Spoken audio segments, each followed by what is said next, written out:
Hello, my fellow comic book collectors. Today is the price variance show, and we're going to discuss two shows that are coming up in 2022 and the comics related to them. So we're going to kind of show you the comics that you would want to buy if you're going to, if you're interested in those shows. These could be spec, they could be like things that you're just interested in as a collector. These are the books that you want to have if you really love these shows. So we're going to start with Mark.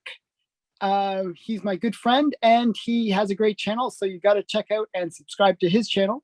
So Mark, what do you have for us today? What's your first show? Okay, so I am going to be talking about Doom Patrol.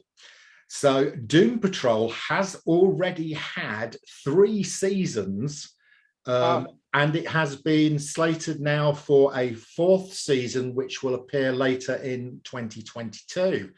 So somebody's watching it. Yeah. I've just about finished watching season 2, and I'm really enjoying it. I mean, it really catches the flavor of the Grant Morrison run on Doom Patrol, which I absolutely loved. It was on my pull. It was when I was collecting comics, and I had Doom Patrol on my pull list for 2 or 3 years. So I've got a huge run of Doom Patrols that I paid cover price for.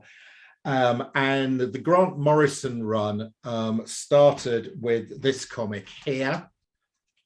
This is Doom Patrol 19, Clinging to the Wreckage. And that was the first of the Grant Morrison issues.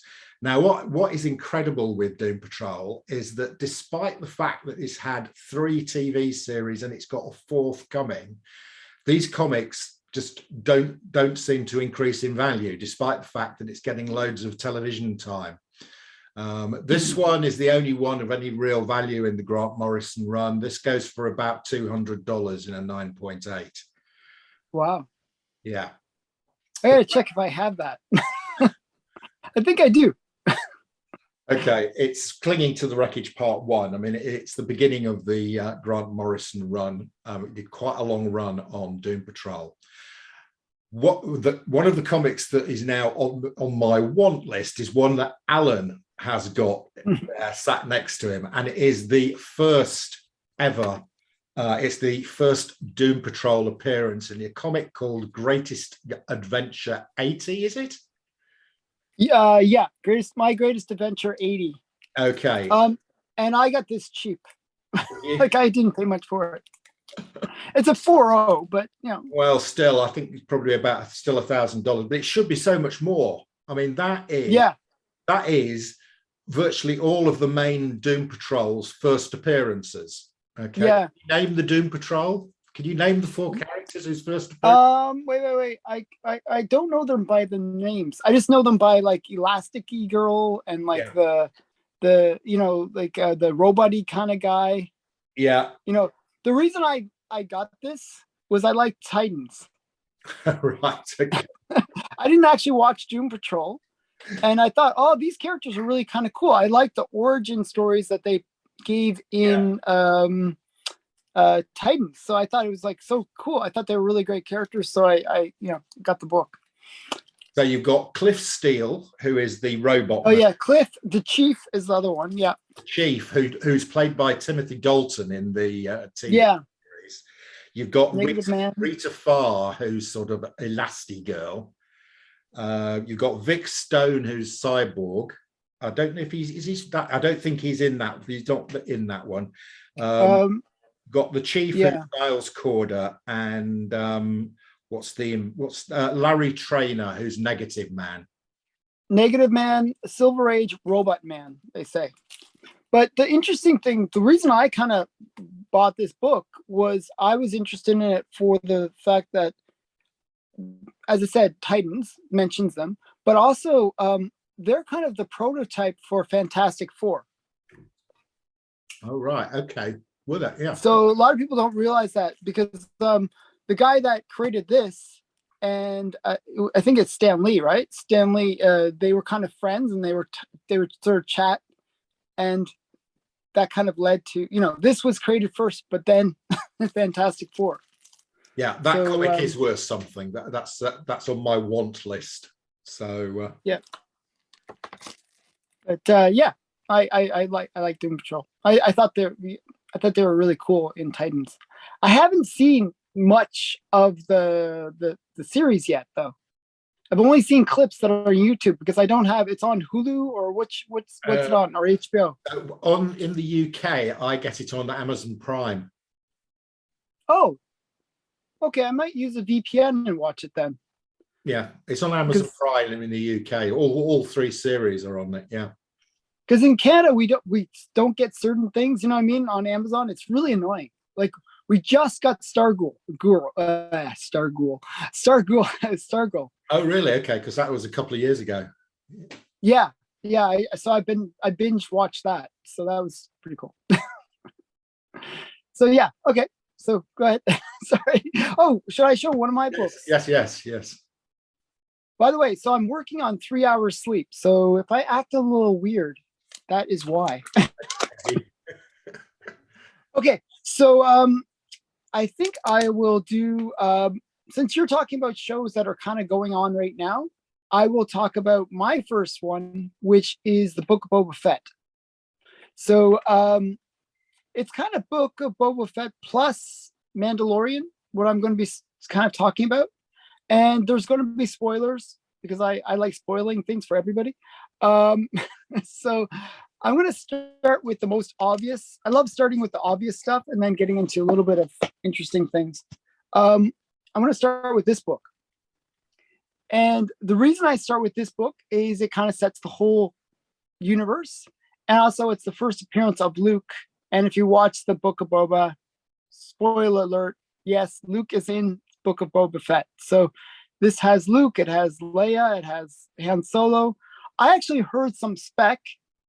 This is spec now because it, maybe it's going to be Wednesday's show or the show after it, that they're kind of going out and get different bounty hunters, right? Or people that are kind of do these odd jobs and they form like a team, right? Yeah. I heard a rumor, this is rumor mill, that Han Solo might make an appearance in the Book of Boba Fett. Oh, interesting. How the hell did they get an actor to look exactly like Mark Hamill? I don't, well, the de-aging software that they have now is really, I think they de-aged him. I'm pretty sure. That's amazing. Yeah, that was it was all CGI. It's not another actor who just looks like Mark Hamill. No, they CGI'd him. Okay. Isn't that awesome? So if you want Han Solo, he's the next issue. He's in Star Wars #2, which I didn't bring, but I should have. But that's like kind of a spec, that maybe we have 2 more episodes, by the time people get to watch this. So you never know. Could be Han Solo. I think a lot of fans would really like that. And based on what happened in The Mandalorian, that could be something that they do, because obviously, what's his name? The guy that wrote it, he plays Happy. I mean, he plays Happy. Oh yeah. I can't remember his name. I know who you mean. Oh my goodness, I know his name. Okay. See, this is the problem: lack of sleep. Okay, so beginning of the month, every month I work really, really long hours, just so you know. So I get like 3 hours sleep. My brain starts going. But the point is, he's the kind of guy that he actually loves Star Wars. He loves the originals. So he kind of tries to bring in a little element from the original stuff. So I wouldn't doubt that maybe Han Solo could make an appearance. So that's a bit of spec. Right, so my next one, it is Doom Patrol 23. Okay, and what's special about this is the first appearance of Red Jack.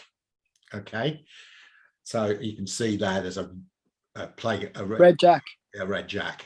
So Red Jack is a sort of god who claims that he was Jack the Ripper, and that he created the universe, and he also collects butterflies.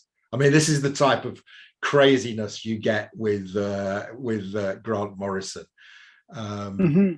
So yeah, this is Doom Patrol 23, first appearance of Red Jack. No, wow. But again, these, I mean, that'll cost you nothing. These, other than that first one I showed you, despite the fact that virtually all of these have been on the TV series, one Star Wars character appears, Black Chrysanthemum, for about 5 minutes, and the prices zoom up. These guys, I brought that book to show. These guys have had 3 TV series, and it's had no effect on the price at all. I just don't get it.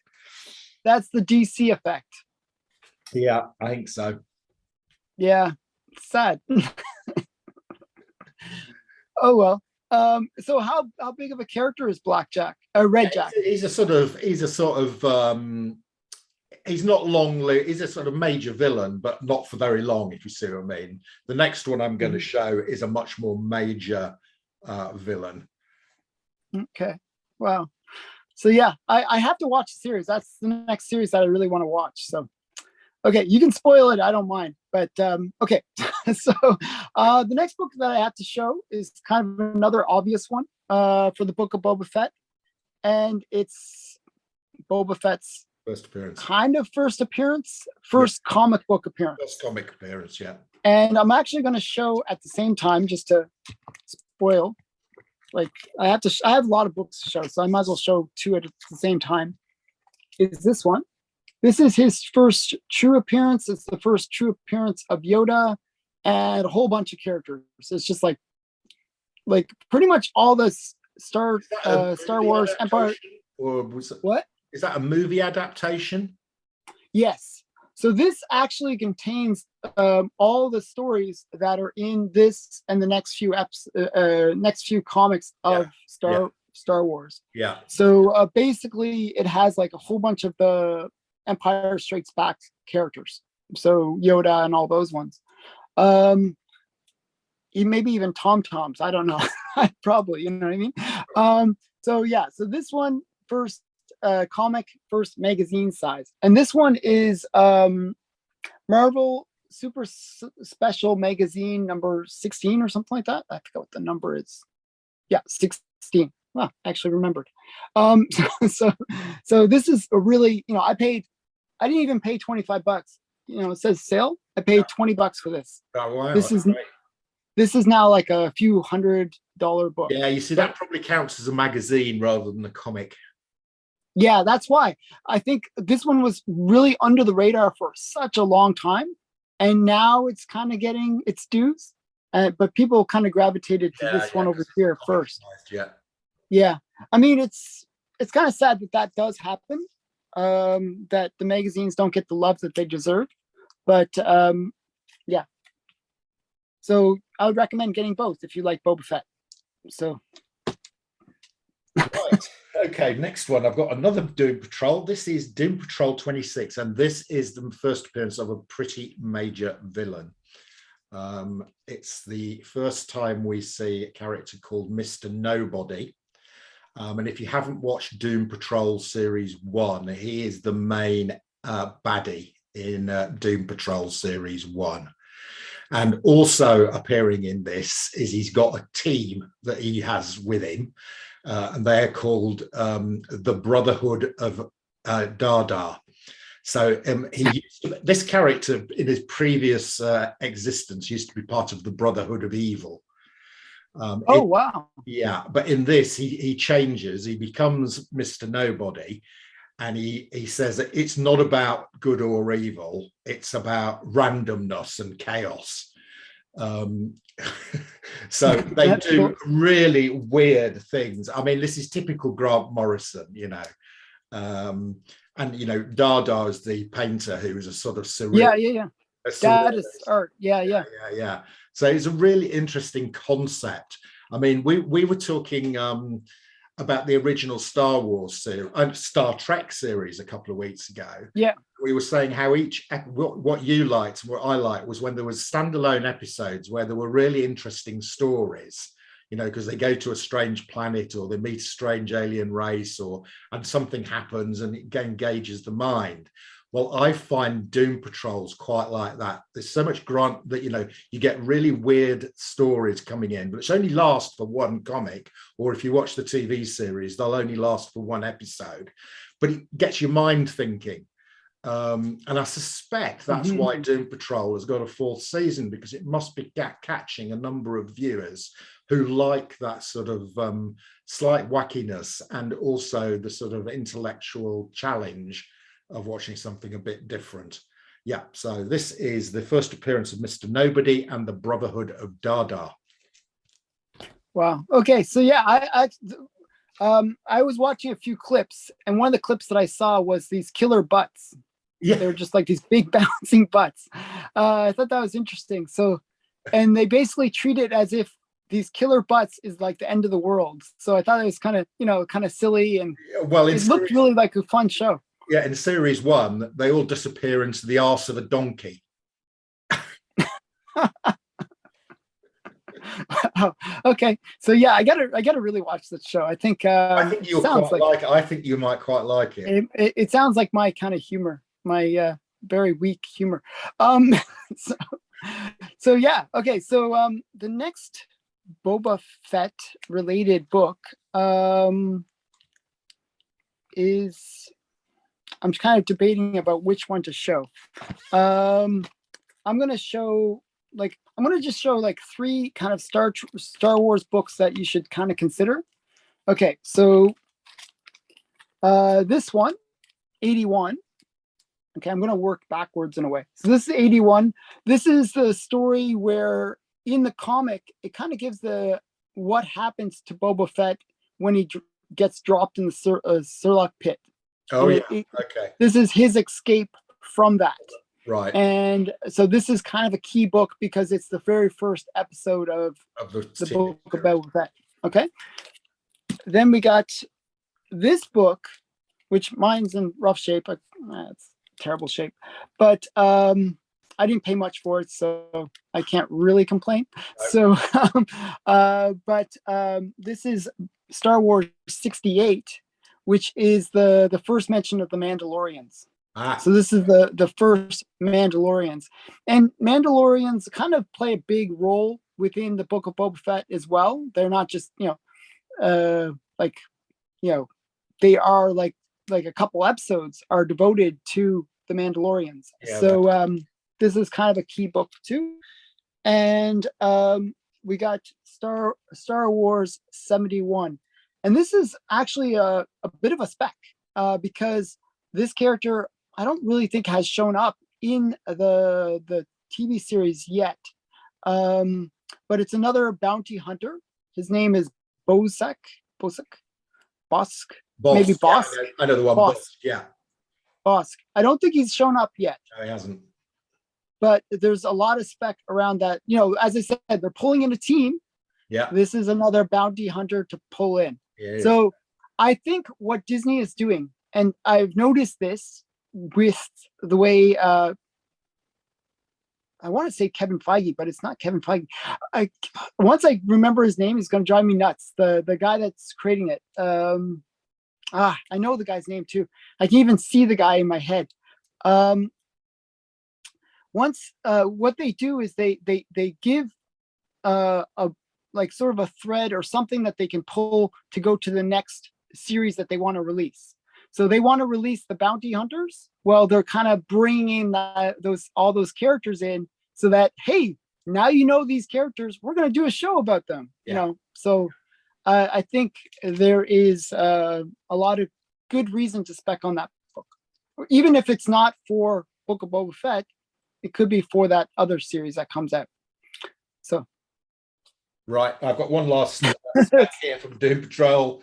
And this is the 2 first appearances here. One is a character called Flex Mantillo, who is the world's strongest man. He gets his this is his cameo appearance in this. He actually makes his full appearance in this one. It is a really nice cover with him on there. He also appears in the TV first series of the Doom Patrol TV series. Mhm. Plus, one of my favorite characters makes their first appearance here. It's a character called Danny the Street, and he is a street. So, Well, that's very literal. Okay. so it is a street that can relocate itself in different places. In different Oh places, wow. and it So is it sort of like a transportational thing? it's generally not used for transport. He's an actual character, so people walk. So in this one, the girl starts walking down the street, and she begins talking to Danny the Street, and the letters in the windows, all around the windows, reform themselves, and he talks to her through the letters in the windows and things like that. He's a good character. Wow. He's a sort of he's a bit of a hero. Okay. And he appears as well in series 2 of the Doom Patrol. He's a fairly major character in series 2 of the Doom Patrol. So there we go. First cameo appearance of Flex, and first appearance of Danny the Street. The second book you showed, I know that book is actually a little bit more pricey. It's not that one right there. It's like more of a $10 to $15 book. Yeah, possibly, because it's the first cover appearance of Flex Mantillo. Yeah, I got that book for that reason. Like I was sort of picking up all the keys. I have to read the series, but I haven't had a chance yet. Yeah, it's a really good read. I mean, it's one of those. It was a bit like Sandman. I had it on my pull list. Grant Morrison, and I read it every week when it came in because it's a great story. And as I said, each issue sort of had a standalone story that there was some arcs, over 3 or 4 issues, but generally, you could get a good story, in a single issue. Cool. So, okay. So the next, I might as well show my last 3 books. Yeah. I like Star Wars is one of those things that has so many characters, that you can just pull in like books from all over the place. Actually, I just picked up last night a set of 4 books for Star Wars that are related to Chad Bane. Oh yeah. Because I really I instantly fell in love with that character. I just wow, this character is so cool. So I had to pick. I spent too much. That is a book that went from being a $50 to $100 book. Now it's like a $200 to $300 book. Yeah. So I found somebody though that I bought all like his first appearance, his first cover appearance, which is Darth Maul 2 and 3. Okay. Usually each of those is like 150 to 200 each.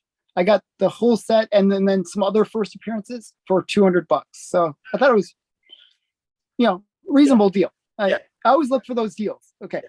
Actually what it was is he wanted 250. I talked him down to 170. So that's my style. Okay. So I'm going to show you 3 other books. I've shown you this book before, and this book has become hot since I mentioned this to you. This is Die Die Die 14. This is the first appearance of Baby Yoda. He's in one little panel.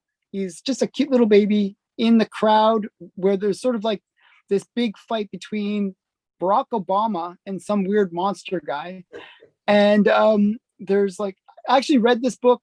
It's very so-so. If you like Barack Obama, you'd love it. So basically, it's like the crowd. In the crowd, it's one of my favorite panels, I have to say, because it's just like this huge panel of pretty much every character in comics. It's like so many characters in the audience just watching this title fight. It's great. I love those ones because you can spend ages. It's a bit like Where's Wally? You go, yeah. And somebody must have done that and found where's Baby Yoda.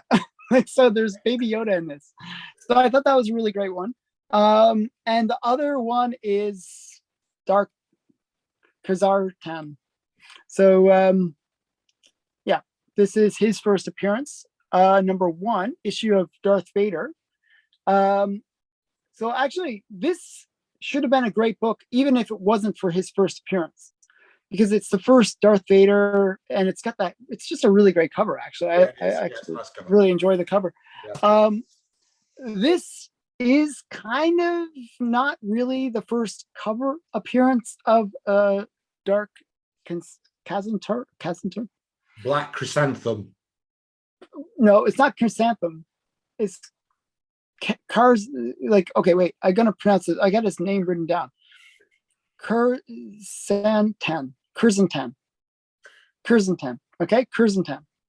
Okay. Okay, so Dark Chrysanthemum. And this is kind of like there was another variant that kind of happened earlier where it's like one of those, like, not like variants from, like, Marvel, but variants from like some, like, like not Comic Tom, but some kind of like other. Oh right, venue. yeah. Yeah, you know what I mean? And that was the first appearance. It's like Star Wars, I believe Star Wars 14 or something like that. It's like some variant that was like a small publishing one. But this is kind of like that other first cover appearance. And there's kind of like another book that people collect for this character, where he gets his scar. And it's the fight with him and Obi-Wan Kenobi. The interesting thing is, like, a lot of people are like, oh, you're being silly, going on to those books, right? Like, those books, you'd think, oh, they're not going to go anywhere. They're going to go up and then back down, right? And there is some truth to that, but there is some falsehood to that. And the reason I say that is, if you watch there was 2 episodes that featured the character. Actually, 3 episodes that featured the character. They set him up as sort of like a cameo. Then they kind of have him fight with Boba Fett. And then at the end, the 3rd episode, it's like where he's kind of getting recruited by Boba Fett. So again, remember I was talking about bounty hunters being kind of assembled and they're kind of setting something up. Well, this character is now going to play a role in that, and he could play a role in some spin-off series. Yeah. So that's where I see it as having that kind of good spec. It's where, it's when there's one and done, yes, terrible spec. But this is setting up something. So I really do believe that it's not a bad spec. I actually just like Wookiees. So I just picked him up for that reason. I think he's kind of a cool Wookiee. I like Wookiees. I think they're cool. So, the fact that he's kind of like this bounty hunter Wookiee, I like that. So I like cool characters, regardless if it goes up or down. I'm fine. I didn't pay much for it again. I kind of bought it before it became that huge spec. So, yeah, those are mine. Great stuff. Okay, so you kind of talked about this really, as you were showing some of the comics. Doom Patrol. Yeah. Like, do you think there's going to be like a season 5, 6? I mean, 7? I'm amazed. Every time they announce a new season of Doom Patrol, I go, well, there must be more than just me watching it then. Yeah. I think it's one of those things where it's like a slow burn in terms of the audience that it's building. I think it's one of those things where as people like yourself talk about it, other people, oh, I got to check that out. And then they say, oh, you got to check this out. And it's like one of those things where it gradually builds its audience. So maybe lots of people are watching it. With about 3 seasons, there's about 10 to 12 episodes a season. There's about 35, 40 episodes out there to watch, and they're doing a 4th one. I mean, they're going to run out. They'll have run out of all the Grant Morrison stuff, surely. So, they'll need to. So is it purely based on Grant Morrison's run? And most of it is very, very, yes, it's mostly on the Grant Morrison run. Yeah. So, and you get the quirky Doom Patrol, basically. Yeah, you get the Dead Boy detectives in there as well from Sandman. Oh, really? Yeah. They appear in series 1, I think. Yeah. Oh, wow. So they, I didn't realize that they had already made an appearance. I thought they were just going to come out in. No, they get their own series, but they appear in. They appear in Doom Patrol as well. Yeah. Wow. Okay, that's cool. Yeah, as I said, I got to read the books, which is kind of bad on my part, and I have to check out the series. Yeah. I'm more of a TV watcher than a reader. I like just having the books sometimes. You know what I mean?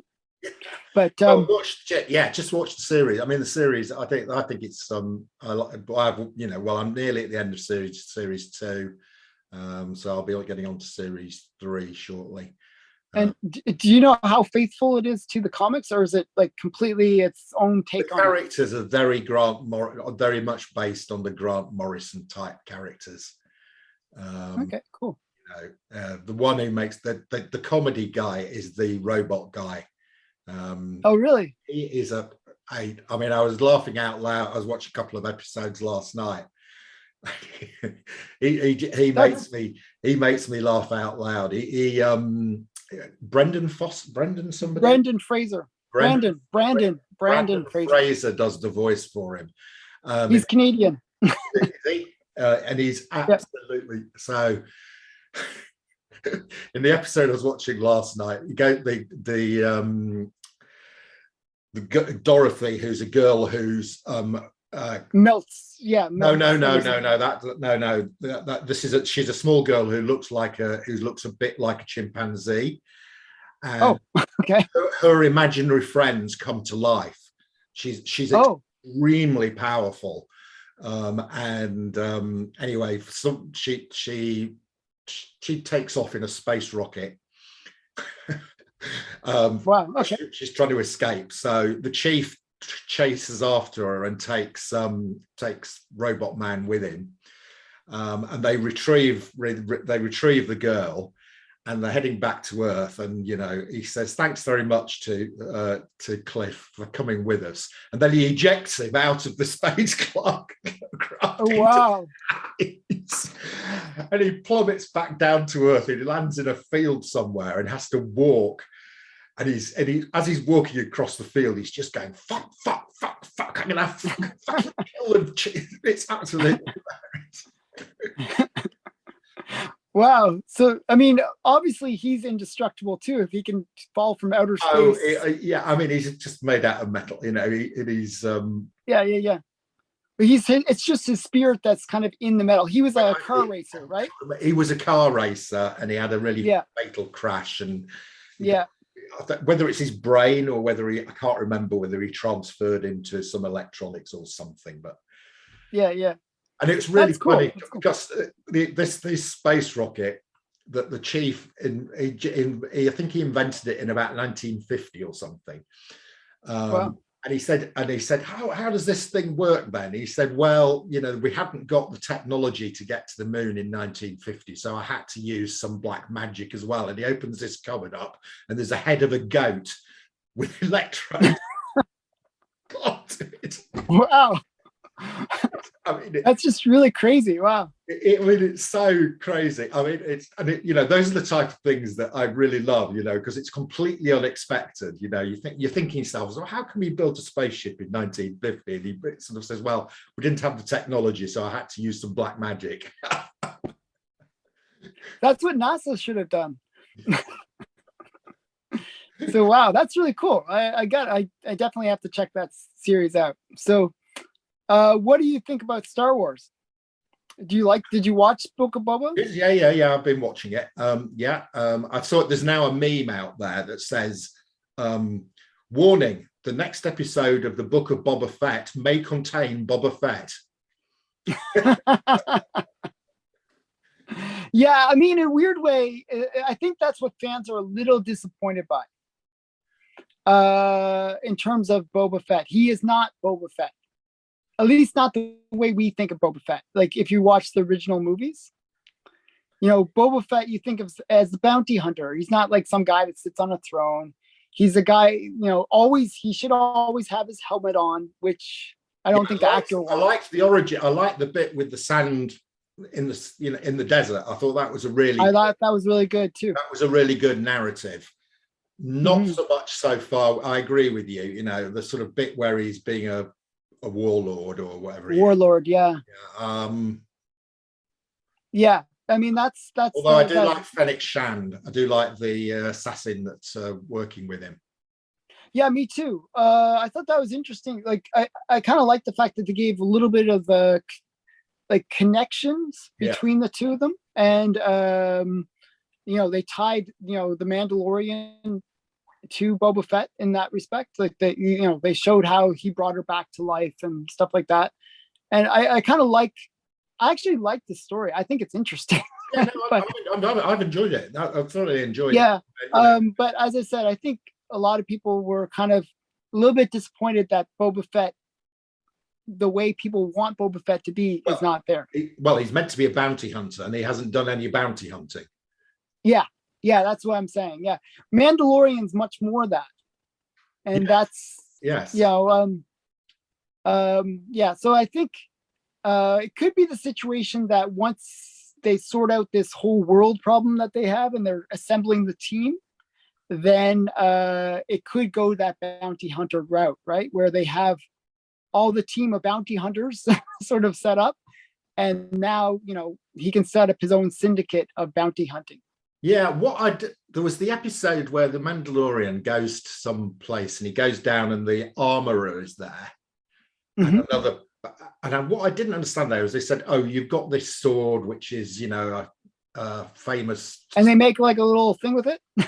Yeah, and then they said, if you can only wield it if you gained it in combat, which Boba Fett had. Yeah. And then he retains it in combat. And so you think, right, well, so this guy is clearly the one who's going to restore the power of the Mandalorian race. Mm-hmm. And then they say to him, "Oh, have you taken your helmet off?" And he says, "Yes." And they say, "Oh, get out." I didn't get that. Yeah. Seemed odd. Yeah. They're sort of they're very, very like into that. You got to follow the religion 100% or you're out. Like there's no gray zone. It's just black or white. So yeah, I thought that was a little strange. And there's only 3 of them. They really shouldn't be kicking out members of their communion when there's only 3 of them. So I thought that was a little strange. So yeah. Because Boba Fett doesn't seem to wear a helmet hardly at all. Yeah, and the funny thing is, they had this really awesome spear made out of that metal, that special. Yeah, they melted it down, and for some reason, it was a big spear. I mean, it was just a big spear, and it makes like a little chain link thing. How does that work? Yeah, I think the armorer is skimming a bit off the top for a second. Yeah, I think so, and armor for Yoda, it just seemed kind of lame. So I thought that was a little childish, actually. I didn't like that. I wish they didn't even go that way. Like, why do that? And then he doesn't use it anyway, does he? So yeah, and how could he use it? It's like, it's kind of, maybe it's like something that, okay, the Disney marketing team is like, okay, we got to sell more toys and accessories for Yoda, baby Yoda. We got to get him something, maybe some Mandalorian armor. Hey, that's a cool angle. We'll make him like a little suit, and then we could have like different colors. And I don't know. I don't really get the logic to it. So yeah, I didn't like that part, but I enjoyed the rest. Okay, so that's part 1 of our 2-part series. The second part is going to be on Mark's channel, where we're going to talk about 2 other shows, and I recommend you check it out. Just click the link somewhere at the bottom and go there. Now, do it. Go. Bye. Go. Go. Not enough of you are going, because Alan gets 300 views or 400 views, and my show gets about 50. So yeah, so go over there, Pete. Yeah, all 300 of you go over to my show. Right. Cheers, Alan. Okay, bye.